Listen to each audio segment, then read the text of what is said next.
বললাম 60টা every time প্রত্যেকটা সময় আল্লাহ 120টা রহমত কাবার চতুর্দিকে বর্ষণ করেন। তওয়াবকারীদের জন্য 60টা আর নফল নামাজ পড়াদের পর কারণে আলাদের জন্য 40টা। আর শুধু কাবা ঘর যদি নজরে দেখে, চোখে দেখে, তার জন্য আল্লাহ সুবহানাহু ওয়া তাআলা 20টা রহমত অবধারিত করে রেখে দিয়েছে। চিল্লাই বলুন সুবহানাল্লাহ।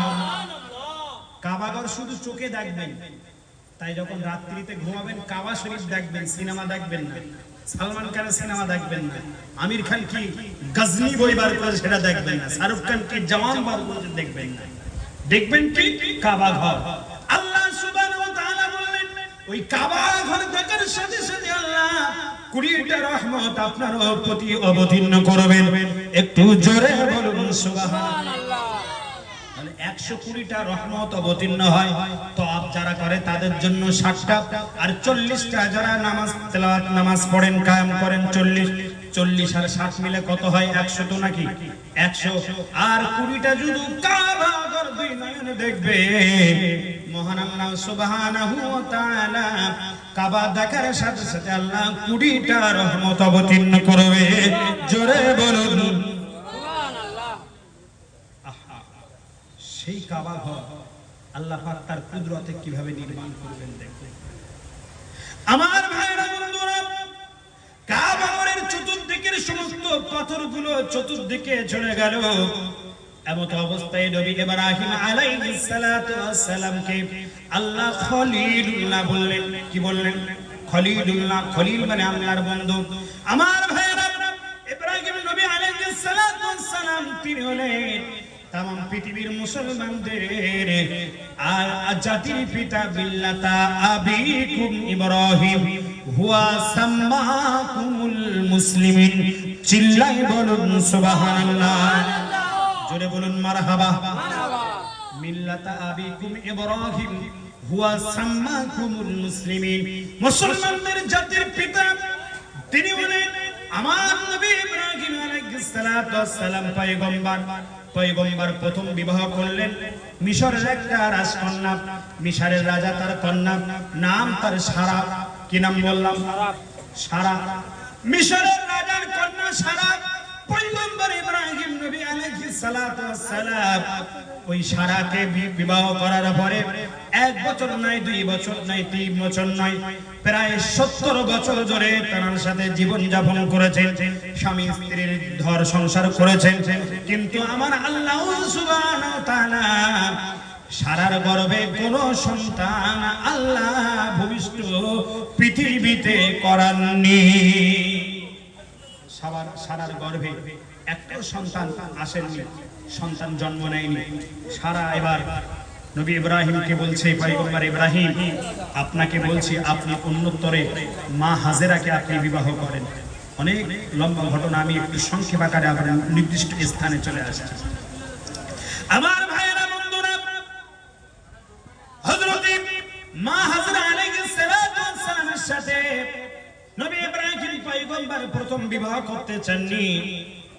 কেন? রাজকন্যা সারাকে বলছেন, সারা সন্তান সন্ততি যদিও না হয় তোমার সাথে আমি ঘর সংসার করব, কাটিয়ে দেব আজীবন পর্যন্ত। সারা বলল না, এটা হতে পারে না, তুমি আবার মহিলা হাজেরাকে বিবাহ করো। সারার পীড়াপিড়িতে, সারার জোর জবস্তিতে স্বামী এবার পয়গম্বর ইব্রাহিম রাজি হয়ে গেলেন। পয়গম্বর ইব্রাহিম এবং হাজেরাকে বিবাহ করলেন। হাজেরাকে বিবাহ করার পরে আমার আল্লাহ সুবহানাহু ওয়া তাআলা হাজেরার গর্ভে আল্লাহ পাক একটা সন্তান দিয়ে দিলেন। ওই সন্তানটার নাম হলো নবী ইসমাঈল আলাইহিস সালাতু ওয়াস সালাম। চিল্লাই বলুন সুবহানাল্লাহ। একটু জোরে বলা যাবে না সুবহানাল্লাহ? সারা তখনও পর্যন্ত কোনো সন্তান জন্মগ্রহণ হয়নি, সারার নসলে কোনো সন্তান পৃথিবীতে আসেনি। এবার মা হাজেরার নসলে নবী ইসমাঈল তিনি এসেছেন। বাবাও নবী পয়গম্বর ইব্রাহিম নবী, আবার ছেলে পুত্র ইসমাঈল নবী, বাপ বেটা দুজনেই নবী। চিল্লাই বলুন সুবহানাল্লাহ।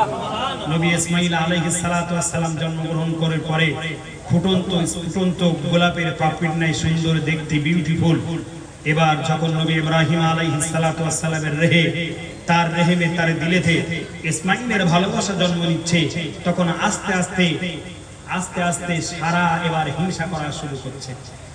কি গো, যদি কোন রকম সতীন যদি দুটো থাকে তাহলে বড় আর ছোট হিংসা করে না? করে না? বলে সব ভাগ দিতে রাজি, কিন্তু স্বামী ভাগ দিতে রাজি। যদি বলে জবেদা কলিমা, তাই তো এখন তো সন্তান জন্মগ্রহণ করেনি, তাই অন্যত্র একটা বিবাহ শাদী করি। আর যদিও জন্মগ্রহণ করেছে তোর তো সুগার রোগ আর ডায়াবেটিস এবং থাইরয়েডে ভুগছিস, কবে তুই পটল তুলবি তো ঠিক ঠিকানা নেই।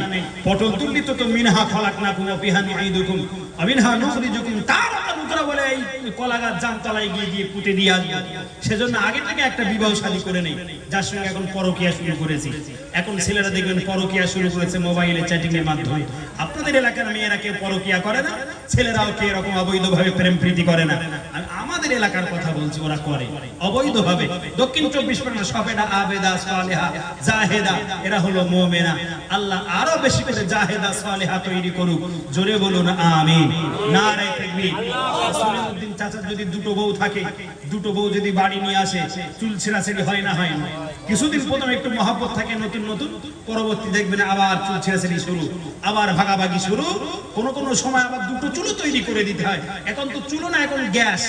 ছোট বড় ঘরে একটা গ্যাস, বড় ঘরে একটা গ্যাস। 203 ঝগড়া বেঁধে নিয়ে গেছে, 203। তো সারা এবং হাজেরা 203 মধ্যে এবার সারা এবার হিংসা করতে লাগলো। কেন? মা হাজেরার গোসলে ইসমাইল নবী আসলো, আর ইসমাইল আলাইহিস সালাতু ওয়াস সালাম এত সুন্দর দেখতে, ফুটন্ত গোলাপের পাপড়ির নাই। ছেলে কালো হোক আর সাদা হোক, দেখতে খারাপ হোক আর ভালো হোক, নাকটা ভোতা হোক আর পটল ছেঁড়া মতো লম্বা লালিমার কাট ঠোঁট পাপড়ি হোক, সন্তান প্রত্যেক মা বাবার কাছে সন্তান মহব্বতের প্রিয়। ঠিক কি না? এই কথা বলো। যদি হাড়ির তালার মতো যদি কয়লা হয়, বলে আমার মেয়েকে কেলে বলে ডেকেছিস কেন? ও দেখতে না একটু কালো, কিন্তু মনটা ওর ভালো। জোরে বলুন সুবহানাল্লাহ। কালু কালু বলে ডাকছিস, ওর মনটা খুব ভালো, সাদা পরিষ্কার। মা বাপ রেগে যায় কেন? প্রত্যেকটা মা বাপের প্রতি সন্তানের মহব্বত আছে না নাই? এই কথা বলো। মা বাপের প্রতি সন্তানের মহব্বত আছে। আমার ভাইয়েরা, বন্ধুরা, ইসমাইল নবী আলাইহিস সালাতু ওয়াস সালাম হলেন সন্তান, আর পয়গম্বর ইব্রাহিম হলেন বাবা। তাই বাবা এবং সন্তানের মধ্যে আল্লাহ মহব্বত পয়দা করে দিলেন, ভালোবাসা পয়দা করে দিলেন। ইসমাইল নবীকে যখন আদর করে, ইসমাইল নবীকে যখন কোলে তুলে নিয়ে একেবারে সোহাগে যখন এগালে ওগালে চুম্বন দিতে থাকে, আর লালিমার কা পাপড়ির নাই ঠোঁট থেকে যখন চুম্বন দিতে থাকে, নাকে কপালে চুম্বন দিতে থাকে, মা সারা মনে মনে হিংসা করে। তাই তো আর ইব্রাহিম নবী পয়গম্বর, আমি বড় স্ত্রী, আমাকে তত ভালোবাসে না, ওই হাজেরার বাড়িতে চলে যাই। তাই সারা মনে মনে চিন্তা ভাবনা করলো, এখানে আর হাজেরাকে থাকতে দেবে না। হাজেরার উপরে অকট্ট অত্যাচার করা শুরু করলো। কারণ সারা হলো সে একটা রাজকন্যা, রাজার কন্যা, তাই তার সামর্থ্য শক্তি বেশি, তার রাজ দরবারে শক্তি সামর্থ্য বেশি। তার ভাইজান আভ্যন্তরীণ এবং ইন্টারনাল এবং এক্সটার্নাল বল বাহুবল বেশি। ইন্টারনাল এবং এক্সটার্নাল বাহুবল বেশি করার জন্য হাজেরার প্রতি হিংসা করতে লাগলো। হাজেরা অনেক রকম নিপীড়ন যন্ত্রণা সহ্য করতে লাগলো। এমত অবস্থায় মা সারা ইব্রাহিম নবীকে বলল, পয়গম্বর ইব্রাহিম, আপনার ওই ছোট স্ত্রী এবং ইসমাইলকে নিয়ে আপনি অন্য জায়গায় চলে যান, অন্যত্তরে ওকে ঘর বানিয়ে দেন, অন্যত্তরে ওকে চুলো বানিয়ে দেন, সেখানে ও রান্না বান্না করবে, নচেত এই ঘরেতে থাকবে। ইব্রাহিম নবী আলাইহিস সালাতু ওয়াস সালাম মা সারাকে বোঝাতে লাগলেন, কিন্তু কোন রকম মা সারা আর বুঝতে থাকলো না। না না না না, হাজেরাকে এই বাড়ি থেকে, এই ভিটা থেকে তাড়িয়ে ছাড়বো, ওর শিশুপুত্র ইসমাইলকে এখান থেকে আমি তাড়িয়ে ছাড়বো। তাই সারা শয়নে কথনে বলনে চলনে ফেরনে মা হাজেরা ছোট তার সতীনটাকে হিংসা করতে লাগলো। আর হিংসা করার জন্য ইব্রাহিম নবী আলাইহিস সালাতু ওয়াস সালাম এখন যখন চরম পর্যায়ে পৌঁছে গেল, ইব্রাহিম নবী একদিন ক্লান্ত শ্রান্ত অবস্থায় তিনি ঘুমিয়ে পড়লেন। ঘুমিয়ে পড়ার সময় মহান আল্লাহ সুবহানাহু ওয়া তাআলা হযরত জিবরাইলকে পাঠিয়ে দিলেন, রে জিবরাইল, ইদহাব, তাড়াতাড়ি করে চলে যাও ইলা ইব্রাহিম, ইব্রাহিম নবী পয়গম্বরের কাছে। আমার ইব্রাহিম বড় চিন্তিত, বড় তিনি চিন্তায় মগ্ন আছে, কেননা তার দুটো স্ত্রীর মধ্যে বচসা লেগেছে, স্বামী হিসাবে কি ফয়সালা দেবে ইব্রাহিম নবী পয়গম্বর ঠিক করতে পারছে না। একটা বিয়ে আছে, ক্ষেত তো মিটছে না, মনে করছেন আর একটা বিয়ে করবো কেন, কোরআনে তো 4টে বিয়ের কথা বলেছে, বিয়ে করে দেখো আগে। গোলাম হোসেন কটা ধানে কটা চাল, তখন বুঝতে পারবে। বিয়েটা করে দেখো, হ্যাঁ ফন্টু ঝন্টু বিয়ে করো, বুঝতে পারবে। কেন বলেছে পারা নাম্বার 4 সূরার নাম নিসা, আল্লাহ বললেন ফানকিহু, তোমরা বিবাহ করো মা তাবালাকুম মিনান নিসাই, একটি নারী মাসনা ওয়া সুলাসা রুবা, যদি একটা নারী তোমার কমপ্লিট না হয়, একটা নারীকে নিয়ে তুমি যখন সুখ শান্তিতে না থাকতে পারবে, তাহলে মাসনা 2টি বিবাহ করো। 2টি নারীকে বিবাহ করার পরে তোমার যদি সুখ শান্তি ঠিকভাবে না হয়, তাহলে সালাসা 3টে বিবাহ করো। আল্লাহর কোরআন বলছে যদি 3টে নারী নিয়ে, 3টি স্ত্রী নিয়ে তুমি যদি সুখ শান্তিতে জীবন যাপন না করতে পারো, আরবা, তাহলে তুমি 4টে বিবাহ করো। এই 4টে বিবাহের বিধান আল্লাহ দিয়েছে। তবে সলিমউদ্দিন চাচা, আব্দুল করিম দাদা, আমার আল্লাহ সুবহানাহু তারপরে কি বলছে, ফাইন কিতু, যদি তোমার ভয় হয় আল্লাহ তাআদিল সঠিক ন্যায় বিচার করতে, আমার আল্লাহ সুবহানাহু ওয়া তাআলা বললেন ফাওয়াহিদাতান, একটা স্ত্রী তোমার জন্য যথেষ্ট এনাফ, দ্বিতীয় স্ত্রীর সাথে আর বিবাহ শাদী করো না। চিল্লায়ে বলুন সুবহানাল্লাহ। আমার মায়েরা বোনেরা বলতে, হুজুর আবার কি আসলো, আমার স্বামীদের 2, 3, 4টে বিয়ে করতে বলছে, তখন তো ওয়াজ অন্যদিকে যাচ্ছিল। আল্লাহর কোরআন বলছে ফানকিহু মা তাবালাকুম, তোমরা বিবাহ করো একটা, যদি না হয় 2টো মাসনা, যদি না হয় সালাসা 3টে, যদি না হয় আরবা 4টে বিবাহ করে স্ত্রীকে সঠিকভাবে তুমি হক পালন করতে পারছো না, সঠিকভাবে তাদের ন্যায্য দাবিগুলো পূর্ণ করতে পারছো না, তবে শুনে রেখে দাও ফান ফাইম কিফতুম আল্লাহ তাআদিলু, নাই বিচার করতে তোমার যাতে সক্ষম হচ্ছ না, তোমার ভয় হচ্ছে, ফাওয়াহিদাতান। তাফসীরে তাবারিতে আল্লামা হাজার আসকালানি রাহিমাহুল্লাহ বলেছেন ফাওয়াহিদাতান, একটা স্ত্রী স্বামীর জন্য যথেষ্ট এনাফ, আর দ্বিতীয় স্ত্রী বিবাহের জন্য কোন রকম চিন্তা ভাবনা করিও না। জোরে বলুন সুবহানাল্লাহ। একটু জোরে বলা যাবে না সুবহানাল্লাহ? স্ত্রীরা বলে চাঁদ যদি হাতে পেয়ে দেয়, চাঁদ যদি ঠিক থাকে, নক্ষত্র কোথায় গেল তার ঠিক ঠিকানা নাই, নক্ষত্রের প্রয়োজন নাই। স্বামীকে চাঁদের মতো মনে করে, স্ত্রী না স্বামীকে চাঁদের মতো মনে করে। চাঁদ যদি ঠিক থাকে সব ঠিক থাকবে। তাই সারা তার স্বামীকে ইব্রাহিম নবী পয়গম্বরকে চাঁদের মতো মনে করতেন। তাই ইব্রাহিম নবী আলাইহিস সালাতু ওয়াস সালামের পুত্র ইসমাঈল স্বাভাবিকভাবে সন্তানের মধ্যে পিতার মধ্যে একটা মহব্বত ভালোবাসা জড়িয়ে যায়। ইব্রাহিম নবী আলাইহিস সালাতু ওয়াস সালাম যখন ভালোবাসা মহব্বত পয়দা হলো, সেই সময় সারা হিংসা করতে লাগলো।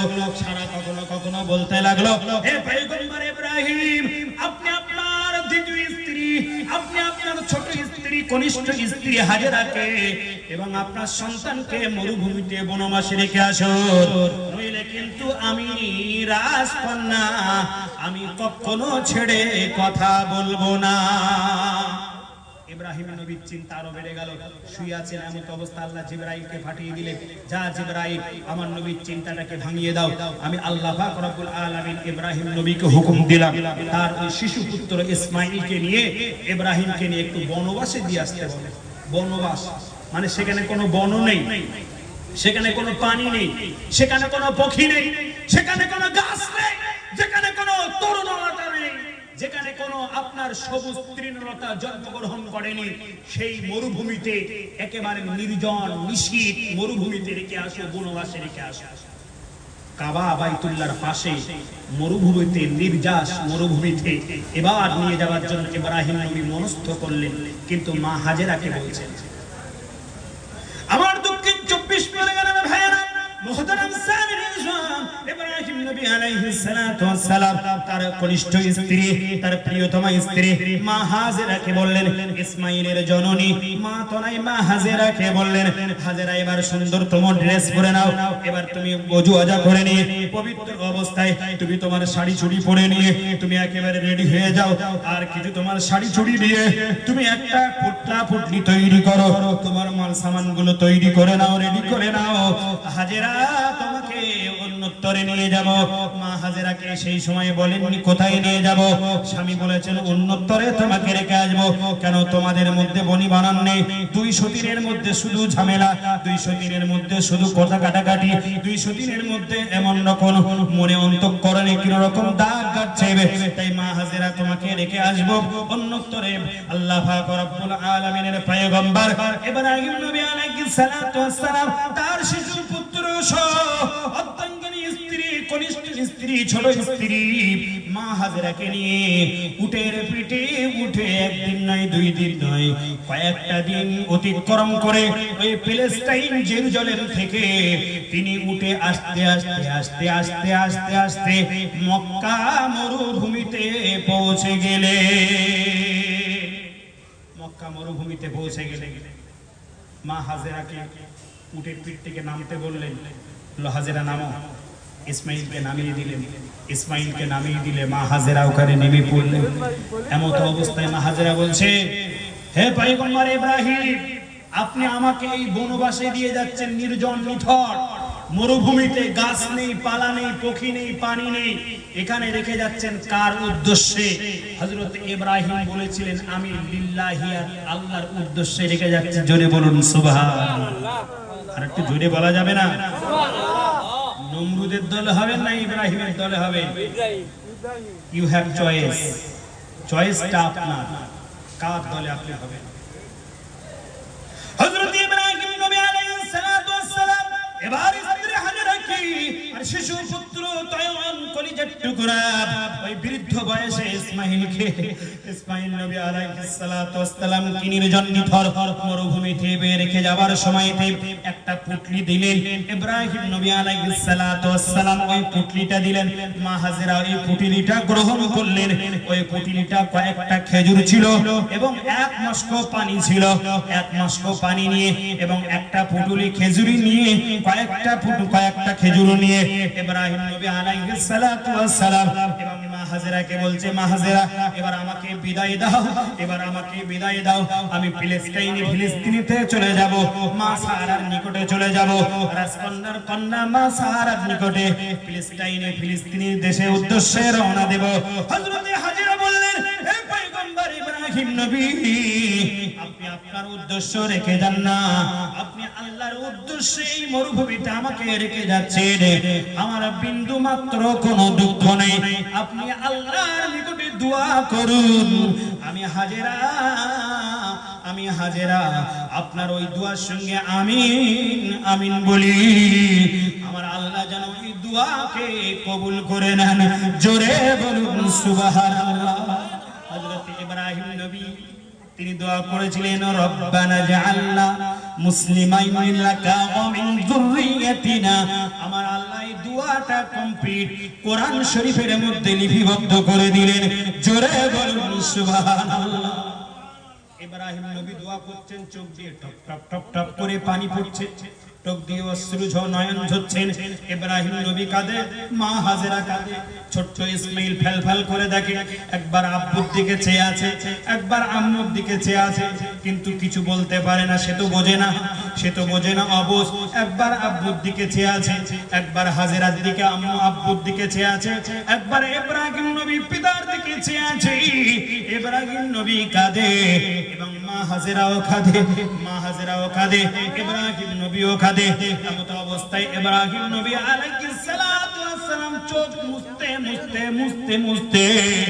উটের পিঠে উঠে পড়লেন এবং উটের পিঠে উঠে তিনি এবার তার চাবুক দিয়ে সজোরে উটের পিঠে আঘাত করলেন। উট চলতে লাগলো প্যালেস্টাইনের দিকে, উট যেতে লাগলো ফিলিস্তিনের দিকে। আর ইব্রাহিম নবীর স্ত্রী মা হাজেরা তুষের আগুন মুখে দাউ দাউ করে জ্বলছে। আর স্বামীর সাথে দেখা হবে কি হবে না, স্বামীর সাথে আর সুখ ভোগ করতে পারবো কি পারবো না, স্বামীর সাথে রাত যাপন করতে পারবো কি পারবো না, স্বামীর সাথে সুখ দুঃখের কথা বলতে কি পারবো কি পারবো না, স্বামীর সাথে গল্প গুজব করতে পারবো কি পারবো না। তুষের আগুন দাউ দাউ করে জ্বলছে আর 2 নয়ন ধরে মা হাজেরার চোখ দিয়ে টপ টপ করে পানি পড়ছে। চোখ আছে ওই মরুভূমির দিকে, গাছপালা নেই, উট যতক্ষণ ইব্রাহিম নবীর উট দেখেছেন, মা হাজেরাও ততক্ষণ ওই ফিলিস্তিনের দিকে ইব্রাহিম নবীর দিকে তাকিয়ে আছে। কেউ কি সহজে তার স্বামীকে হারাতে চায়? কথা বলো।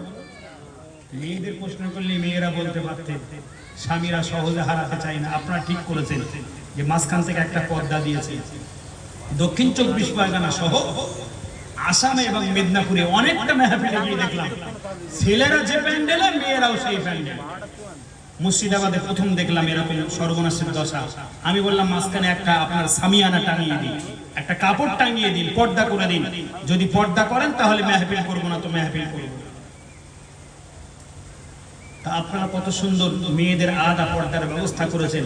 আমার মা বোনেরা বলছেন যে হ্যাঁ, স্বামী হারানোর দুঃখ যাদের নেই তারা বুঝতে পারছেন যে আমাদের খোকার বাপ তো মরে গিয়েছে, তাদের তুষের আগুন দাও দাও করে জ্বলছে বুকের মধ্যে নিয়ে।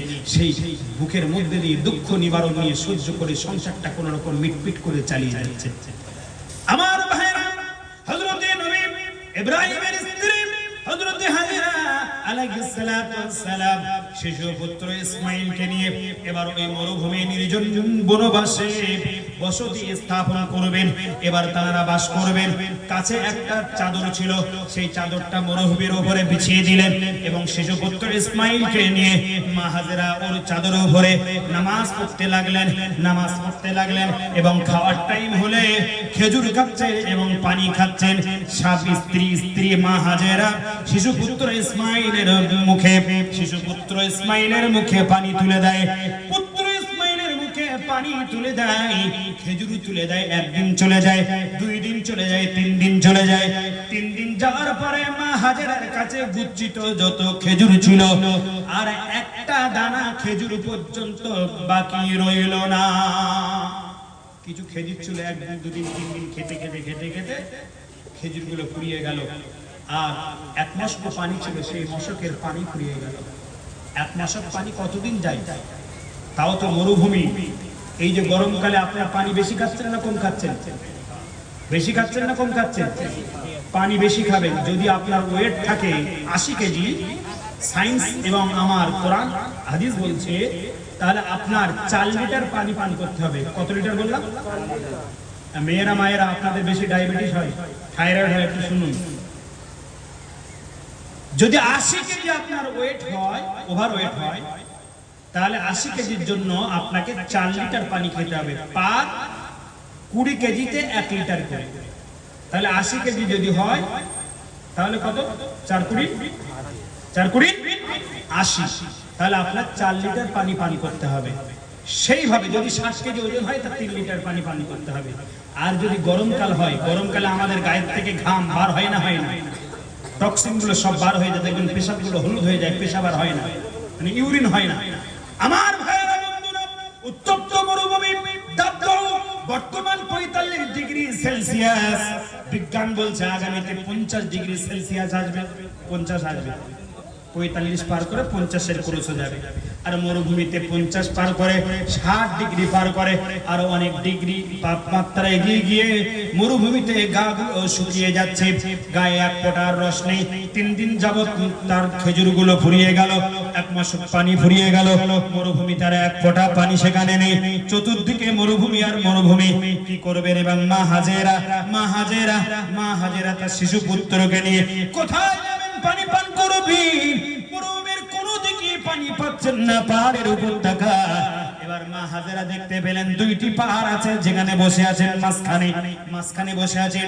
ডান দিকে ফেললেন, ডান দিকে একটা পাহাড় আছে, বাম দিকে ফিরলেন, বাম দিকে একটা পাহাড় আছে। কোরআনের পরিভাষায় ওই পাহাড়টাকে বলা হয় ইন্নাস সাফা ওয়াল মারওয়াতা মিন শাআইরিল্লাহ ফামান হাজ্জাল বাইতা বি'তামারা ফালা জুনাহা আলাইহি আইয়াতাওয়াফা বিহিমা ওয়া মান তাতাওয়া খায়রান فإن الله شاكر عليم। জোরে বলুন সুবহানাল্লাহ। নারায়ে তাকবীর। আল্লাহু আকবার। ইন্নাস সাফা, নিশ্চয়ই সাফা, সাফা একটা পাহাড়ের নাম, ওয়াল মারওয়াতা, মারওয়া একটা পাহাড়ের নাম। ইব্রাহিম নবীর স্ত্রী এবং পুত্র ইসমাইল যেখানে বসে আছে, ডান দিকে সাফা পাহাড় এবং বাম দিকে মারওয়া পাহাড়। ইব্রাহিম নবীর স্ত্রী হাজেরা নিচেই বসে আছে। দূর থেকে দেখতে পাচ্ছেন পাহাড়ের উপরে কি যেমন চকচক চকচক করে, চকচক করে। দূর থেকে হাজেরা মনে করছে ওটা হবে পানি, পানি, পানি। এবার হাজেরা দৌড় দিলেন সাফার দিকে।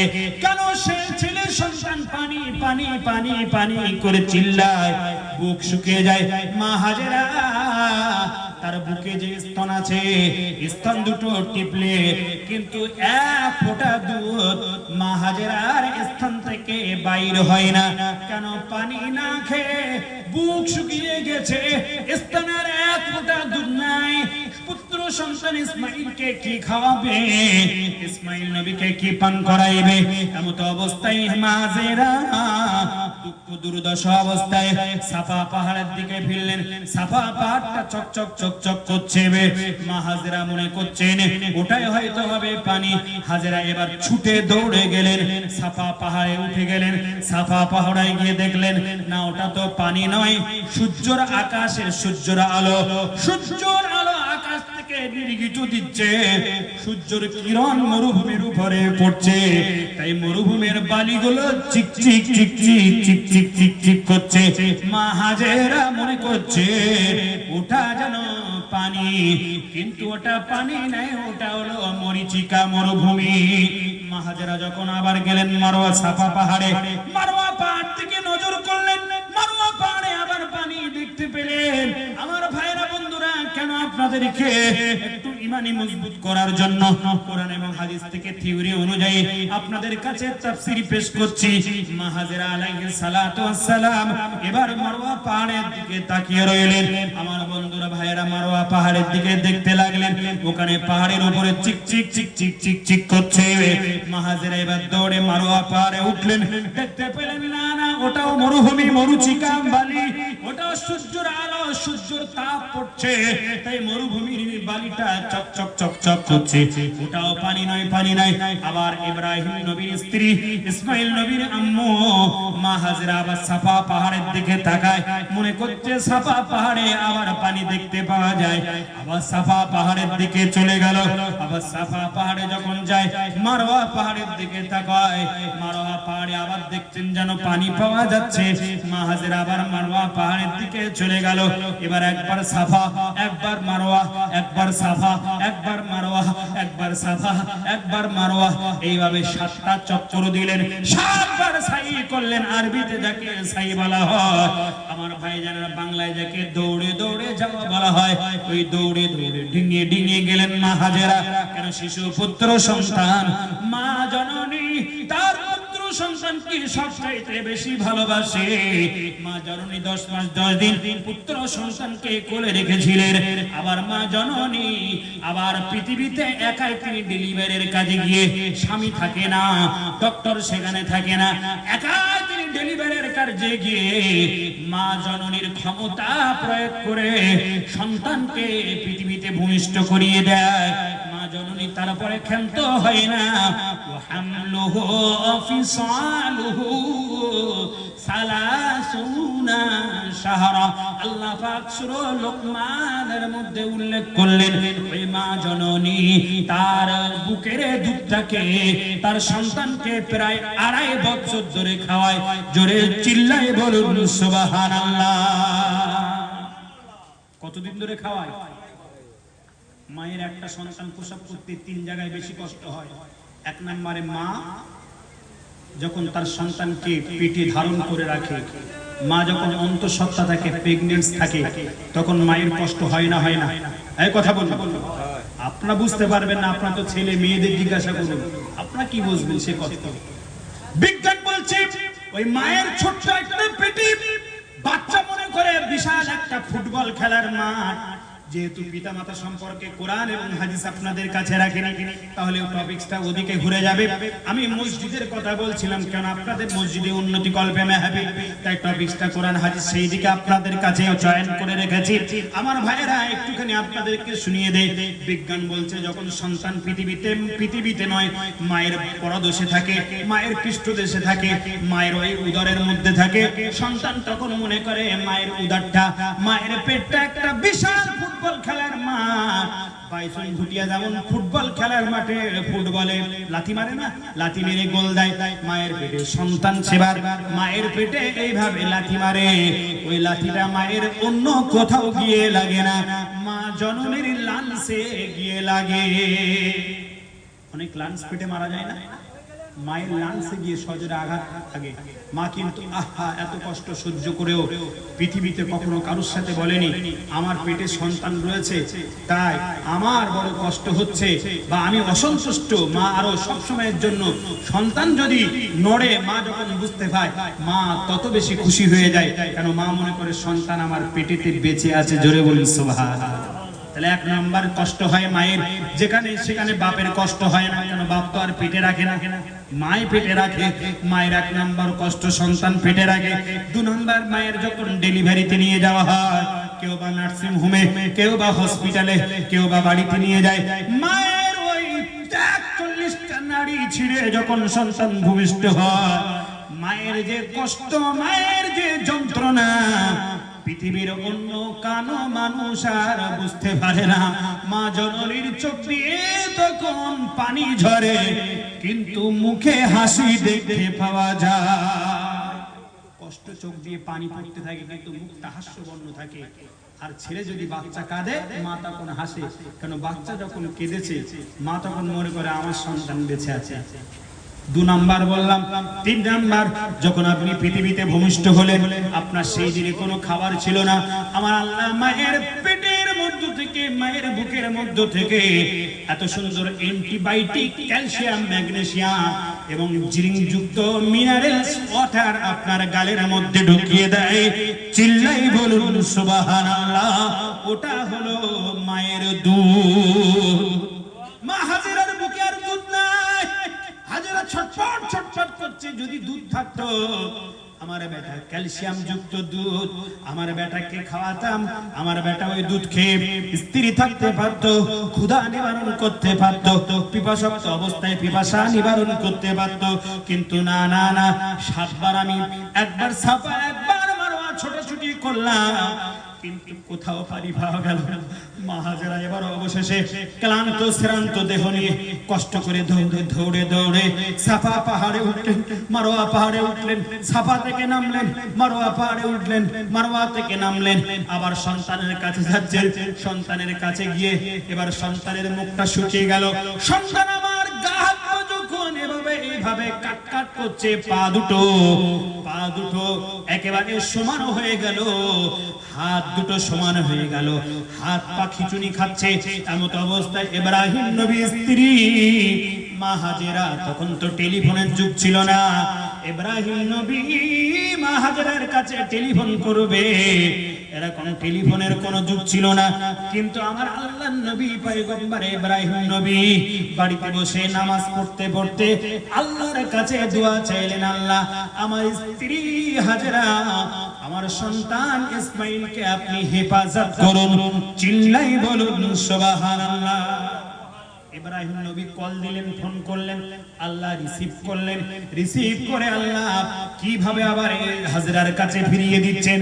আমার ভাইয়েরা বন্ধুরা, ইসমাইল নবী যখন হাত পা খিচুনি আসলো, ইসমাইল নবী যখন পা খিচাচ্ছে, হাত খিচাচ্ছে, আর তো হয় না, পানি খাওয়া হয় না, কিছু খাদ্য খোরাক নাই, বুকের দুধ শুকিয়ে গেছে, মা জননী কি খাবে, কি পান করবে? এমত অবস্থায় ইসমাইল নবীর পা ধরে যখন খিচাচ্ছে, সজোরে জমিনে জমিনে পা গুলো পড়ছে, গোড়ালি গুলো পড়ছে। শিশুপুত্র ইসমাইল নবী আলাইহিস সালাতু ওয়াস সালাম দুইটি পা দিয়ে সজোরে খিচাচ্ছেন, খিচাতে খিচাতে মাটিতে যখন বাঁধছেন, আমার আল্লাহ বললেন, হে জিবরাইল আর পরীক্ষা নয়, আর পরীক্ষা নয়, বনবাসে কারাবাসে আমার নবী পয়গম্বর খলিলুল্লাহ সাকসেস হয়েছে। তার স্ত্রী হাজেরা, তাকে আমি পরীক্ষা করতে চেয়েছিলাম। নবী ইব্রাহিম শিশু পুত্র ইসমাঈল সাকসেস, হাজেরাও সাকসেস হয়ে গেল, পয়গম্বর ইব্রাহিম সাকসেসফুল হয়ে গেল। চিল্লাই বলুন সুবহানাল্লাহ, নারে তাকবীর। আল্লাহ পরীক্ষা করতে লাগলেন। আমার ভাইরা বন্ধুরা, হযরত জিবরাইল কে বলছে, জিবরাইল যাই, যাহাব ইলা জিবরাইল ইলা ইসমাঈল, ইসমাঈল নবীর কাছে চলে যা। আর ইসমাঈল নবী পা দিয়ে সজরে যখন জমিনে আঘাত করছে, ওই জমিনে তুই আর ইসমাঈল নবীর পাটা নিয়ে সজরে আঘাত করবে জমিনে, যেন আমার ইসমাঈল নবীর নরম পায়ে যেন কোনো আঘাত না লাগে। চিল্লাই বলুন সুবহানাল্লাহ। একটু জোরে বলা যাবে না সুবহানাল্লাহ? আমার ইসমাঈল নবীর নরম পায়ে আঘাত না লাগে, একটু মাটিতে দাবা। ইসমাঈল নবী মাটিতে দাবালেন, আর ওখান থেকে পানি নির্গিত হলো। ওই পানিটার নাম হলো জমজম পানি। জোরে বলুন সুবহানাল্লাহ। একটু জোরে বলা যাবে না? জমজম পানির দাম আছে না নাই? অনেক পুলিশ অফিসার, বিডিও, ডিএমরা, এসপিরা আমাদের কাছ থেকে জমজম পানি চেয়ে নেয়, বলে সাহেব একটু জমজমের পানি দেবেন। কি করবেন জমজমের পানি নিয়ে? বলে জমজমের পানি নিয়ে আমরা আমাদের বাড়িতে ইস্তেমাল করি, বাড়িতে ব্যবহার করি, ইউজ করি। বললাম কেন করেন? বলে পেট যন্ত্রণা করলে পেট যন্ত্রণা সেরে যায় জমজমের পানি খেলে। যদি পেট ব্যথা করে, ডায়রিয়া হয়, ওই পানিটা খেলে মানে পানিতে এত চমৎকার কি যেন শেফা আছে, সবকিছু যেন নিরাময় হয়ে যায়। জোরে বলুন সুবহানাল্লাহ। আর একটু চিল্লে বলা যাবে না সুবহানাল্লাহ? জমজমের পানি আমার আল্লাহ বললেন, আল্লাহুম্মা ইন্নী আসআলুকা ইলমান নাফিআ ওয়া রিজকান তাইয়্যিবা ওয়া আমালান মুতাকাব্বালা ওয়া শিফাআ মিন কুল্লি দাঈ। জমজমের পানি যদি আপনি পান করেন, আমার আল্লাহ আপনার ক্ষুধা নিবারণ করে দেবেন। আল্লাহ আপনার ব্রেন পর্যন্ত, মগজ পর্যন্ত সাফাই করে দেবেন। চিল্লাই বলুন সুবহানাল্লাহ। জমজমের পানি ওখানে বার হলো। ইসমাঈল নবী আলাইহিস সালাতু ওয়াস সালামকে সরিয়ে দিয়ে মা হাজেরা চতুর্দিকে, মা হাজেরা এত পানি বার হচ্ছে যেখানে এক ফোঁটা পানি নাই মরুভূমিতে। মা হাজেরা এবার বলছে আরবিতে জামজাম, আরবিতে জামজাম মানে থাম থাম, স্টপ স্টপ।